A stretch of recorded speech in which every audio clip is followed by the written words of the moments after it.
Hello, I'm Sun First Alert meteorologist Hallie Vogel. Cold air settles in, a few snowflakes possible this evening into tonight, and there is one milder weekend day to talk about.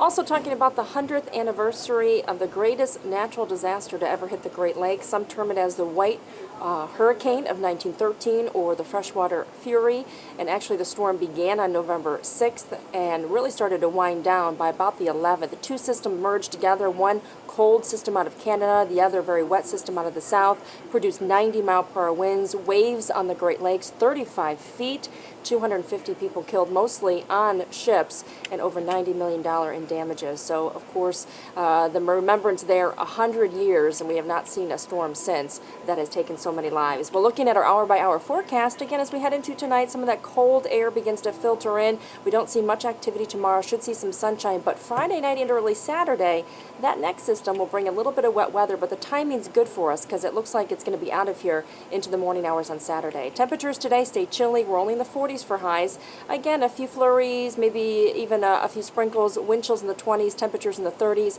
We'll stay in the mid-40s tomorrow. 54 on Saturday. That is it. That's the mildest day of the next 7. We'll be in the 40s on Sunday. It looks pretty breezy to wrap up the weekend. Well, thank you for clicking on WXYZ.com. I hope you have a great day.